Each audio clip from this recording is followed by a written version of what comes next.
This session will be about the anterior abdominal wall anatomy and inguinal canal. Firstly, we will talk about the anterior abdominal wall, and the next session will be about the anatomy of the inguinal canal. By the end of this lecture, you should be able to describe the layers of the anterior abdominal wall, blood supply, nerve supply of the anterior abdominal wall, rectus sheath, and clinical correlations. Abdominal wall is divided into 4 quadrants: right upper quadrants, left upper quadrants, and left lower upper quadrants, and right lower quadrants. Here is the lining dividing the abdominal wall. We have semi-lunar line and we have mid-clavicular line, both in both sides. And also we have transpyrolic plane at the level of L1, and we have subcostal plane between L1 and L2, and also we have intertubercular plane and we have interspinous plane. These planes are lines then dividing the abdominal wall into 9 regions. We have right hypochondrial and left hypochondrial region, we have epigastric region and hypogastric region, we have right flank, left flank, right groin and left groin, and the 9th one is the umbilical region. Abdominal region divided into 9 regions, as I said, by 2 pairs of plane, vertical plane and horizontal plane, and the left and right lateral planes and the mid-clavicular planes, and transpyrolic plane midway between the jugular notch and pelvic symphysis, between the xiphoid and umbilicus, and down one is intertubercular plane through the tubercle of the iliac crest. The layer of the anterior abdominal wall is skin, superficial fascia, muscle, transverse varus fascia, external peritoneal fat, extraperitoneal fat, and parietal peritoneum. Superficial fascia, we have superficial fatty layers. It's called Camber's fascia. It contains superficial vessels, mainly veins and cutaneous nerve.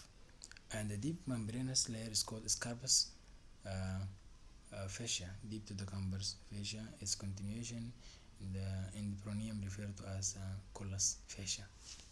You're supposed to know this very well. It's very important. The superficial fatty layer of the abdominal wall is called Camber's fascia, and the deep membranous layer is called Scarbus fascia, and the Colles fascia is a continuation of Scarbus fascia. It's very important.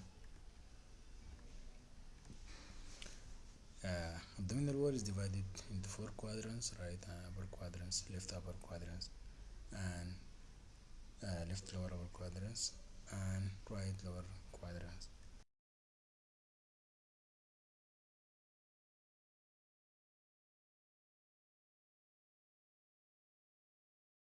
That's characteristic. Muscle of the anterior abdominal wall include external oblique, internal oblique, transverse abdominis muscle, rectus abdominis, and pyramidalis. You can see here, this is a external oblique, internal oblique, transverse abdominis muscle, rectus abdominis muscle. The layer of the anterior abdominal wall is skin, superficial fascia, muscle, transverse varus fascia, external peritoneal fat, extraperitoneal fat, and parietal peritoneum. This is external oblique muscles,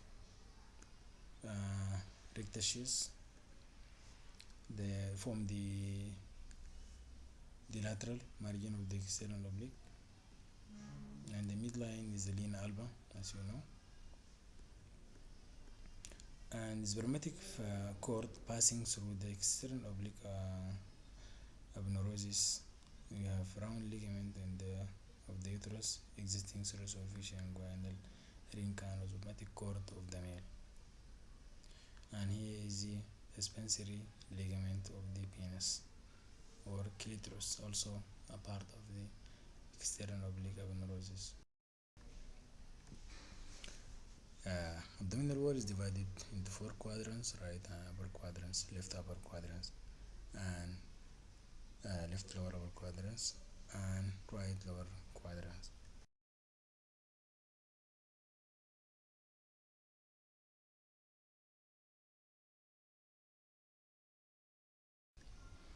As you can see here, this is a inguinal ligament and lacunar ligament beside it,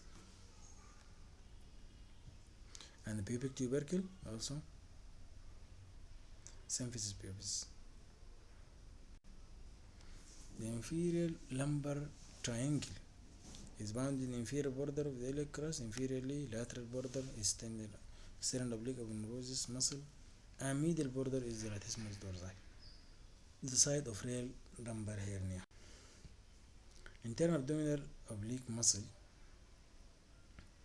the second muscle and the second layer after the external oblique muscle.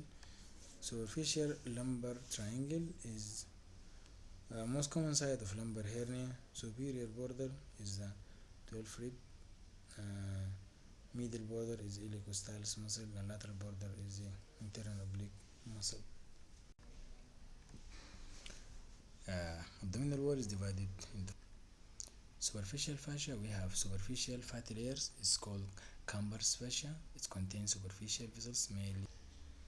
You can see here, this is a external oblique, internal oblique, transverse.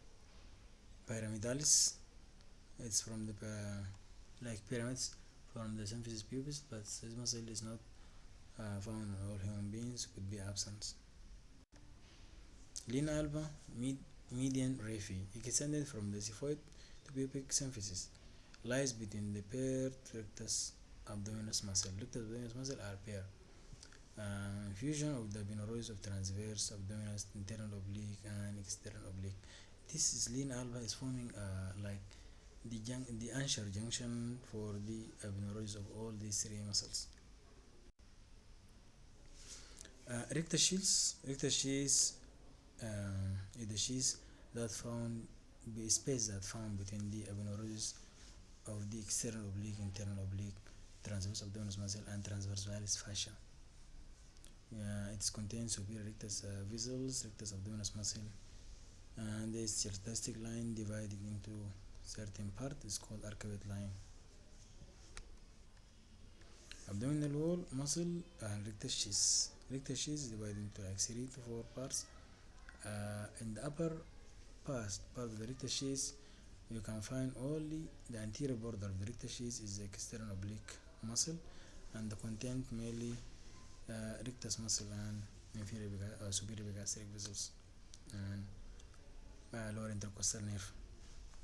When you come above the arcuate line, you will find the rectus sheath is very obvious and characteristically here. You will find anteriorly, you will find the external oblique muscle and aponeurosis, and the anterior layer of the internal oblique muscle. Those are anteriorly, and then the content. Then posteriorly, we will find the posterior layer of the internal oblique muscle, transverse abdominis and transverse valis fascia. When you come to the side or below the arcuate line, you will find the whole aponeurosis of three muscles are found anteriorly, and only with one posterior is the transversalis fascia. Here, this is very clear above the arcuate line, and the one is the below arcuate line. As you can see here, below the arcuate line, you will find the whole aponeurosis of the three muscles are found anterior to the rectus sheath. When they form the anterior layer of the rectus sheath, and posteriorly only found transversalis fascia, and that one of the above the arcuate line, and they divided the internal oblique aponeurosis into the anterior and posterior half. Content of the rectus sheath: rectus muscle, superior epigastric vessels, inferior epigastric vessels, and terminal part of the lower thoracic or nerve. This external oblique muscles, rectus sheath, they form the blood supply of the abdominal wall, superior epigastric artery, inferior epigastric artery, deep circumferential iliac, superficial circumferential iliac, and superficial external pudendal artery. And here, this is the veins. Also superior epigastric veins, inferior epigastric veins, and superficial external superficial epigastric vein. And this one is the lateral vein, the thoracoepigastric vein. This is most importantly in the collateral circulation. If there is any block in the inferior vena cava, this can form like a collateral shunt that join the axillary vein to the vein of the lower limb, bypassing the inferior vena cava. Collateral circulation. Nerve supply of the anterior abdominal wall.